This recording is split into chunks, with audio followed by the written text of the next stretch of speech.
Muy buenas noches, bienvenidos a la edición nocturna de France 24. Yo soy Elena Lozano y todo lo que verá a continuación es noticia. Iniciamos.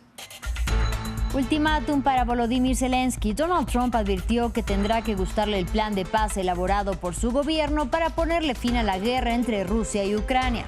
En respuesta, el presidente ucraniano lamentó que su país deba de elegir entre perder su dignidad o perder a su principal aliado. Y Vladimir Putin dijo que se trata de un primer paso con puntos a discutir. Marjorie Taylor Greene, quien fuera una de las más férreas defensoras de Donald Trump, anunció que renunciará al Congreso. Se apartará del cargo en enero tras la ruptura con el presidente de Estados Unidos por asuntos como el caso del abusador sexual y pederasta Jeffrey Epstein. De la falta de acuerdo en torno a temas clave como los combustibles fósiles, la COP30 prolonga sus negociaciones. El nuevo borrador elimina toda referencia al respecto, hecho que es considerado inaceptable por algunos asistentes a la Cumbre del Clima de las Naciones Unidas en la ciudad brasileña de Belém.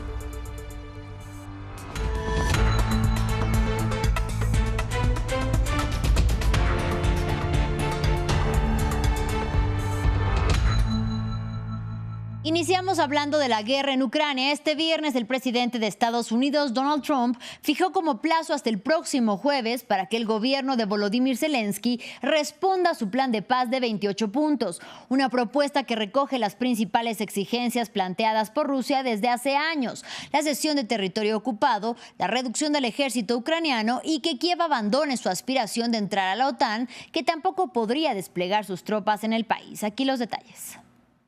Ucrania está enfrentando uno de los momentos más difíciles de su historia, según dijo el propio Volodymyr Zelensky. El plan de paz de 28 puntos propuesto por Estados Unidos plantea que Kiev ceda territorios, reduzca el tamaño de su ejército y no entre en la OTAN, condiciones consideradas anteriormente como inaceptables para el presidente ucraniano, que aseguró que no traicionará a su país. La presión sobre Ucrania es ahora más fuerte que nunca. Ucrania se enfrenta a una decisión muy difícil: o perder su dignidad o perder un socio clave, o escoger los difíciles 28 puntos o exponerse a un invierno difícil y otros riesgos. Además, la propuesta de Washington se acompaña de presiones sobre Kiev. Estados Unidos amenazó con suspender el intercambio de información de inteligencia y el suministro de armas si el gobierno de Zelensky no acepta el acuerdo, según dos fuentes citadas por Reuters. Por otro lado, el plan cumple con varios objetivos de Moscú, como la no integración de Ucrania en la OTAN o ganancias territoriales en la región del Donbass, Kherson, Luhansk y Zaporizhia. Por lo que Vladimir Putin declaró que aunque puede seguir avanzando en el campo de batalla, también está dispuesto a negociar la paz.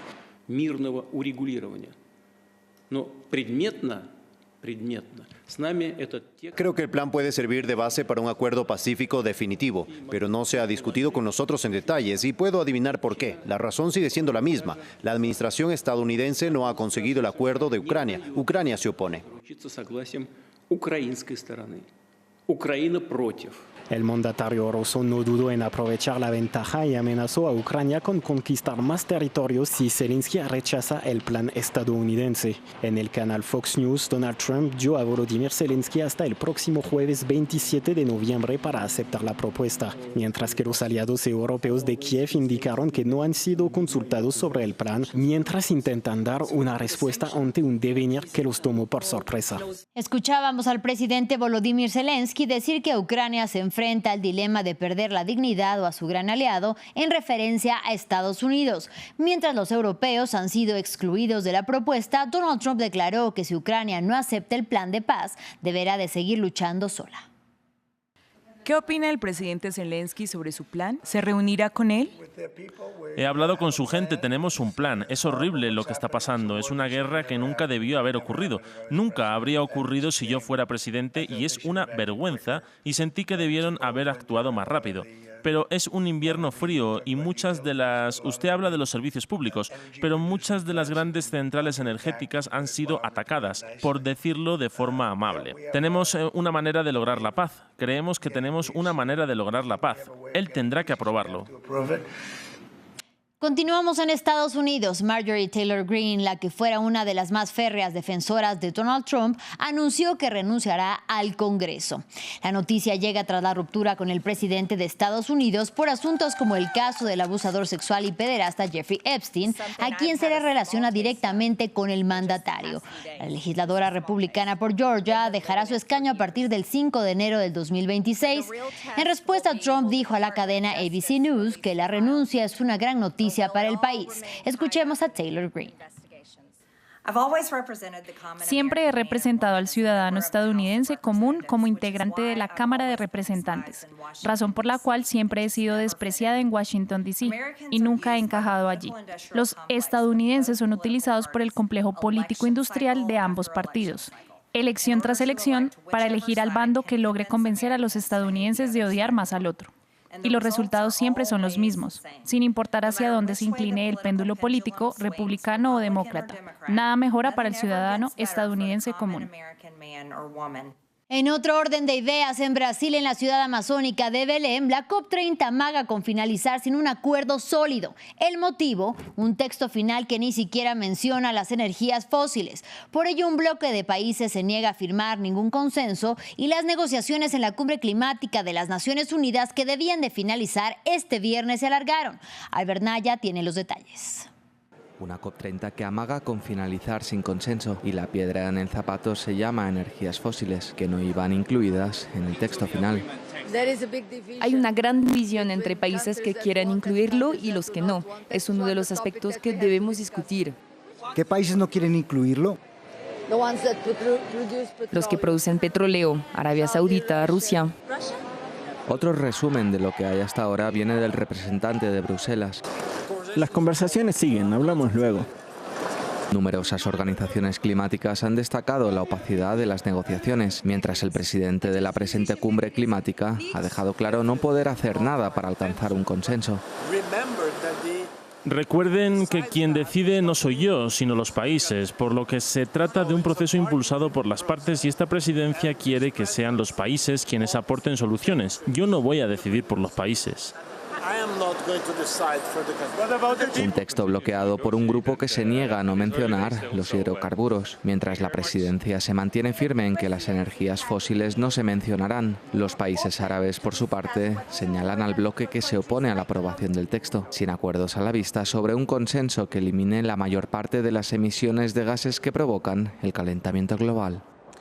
Finalizamos en Asia. Más de 14 años después del accidente nuclear de Fukushima en 2011, un gobernador japonés dio luz verde a la reactivación parcial de la central nuclear de Kashiwazaki-Kariwa, la más grande del mundo. Y es que tras cerrar todos los reactores nucleares activos en el momento del desastre, Japón está tratando de reactivar su sector nuclear y reducir así sus importaciones de combustibles fósiles. Aquí los detalles.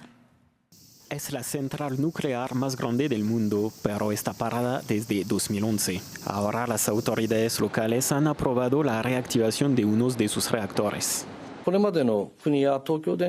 Los habitantes de la zona se dividen entre los que están a favor y los que están en contra de la reactivación. Si se cumplen las 7 condiciones, como gobernador, me gustaría dar mi aprobación. El reinicio sería el primero para la operadora de la planta TEPCO desde que el tsunami de marzo de 2011 destruyó la central de Fukushima, provocando una fuga radiactiva que obligó a evacuar a 150.000 personas. El desastre provocó el cierre de los 54 reactores nucleares que estaban en funcionamiento en el país. El temor a la energía nuclear sigue vivo en Japón, que es vulnerable a los terremotos y los tsunamis. El reinicio es preocupante teniendo en cuenta el accidente de Fukushima. El gobernador solo debería tomar una decisión después de escuchar a los habitantes. Cada vez se necesita más energía para la inteligencia artificial. Puede que sea necesario reiniciar la central. Espero que el operador aborde plenamente las cuestiones de seguridad. El abandono de la energía nuclear dejó a Japón en una situación de gran dependencia de las importaciones de combustibles fósiles, una vulnerabilidad agravada por la crisis energética mundial en medio de tensiones geopolíticas. Ante el previsible aumento de la demanda de electricidad, la primera ministra Sanae Takaichi ha manifestado su apoyo a la reactivación reactivación de más centrales nucleares. De los 54 reactores que estaban en funcionamiento antes de Fukushima, Japón ha reactivado 14 de los 33 que siguen en estado de funcionamiento. Así llegamos al final de este espacio informativo. Gracias por su compañía y hasta la próxima.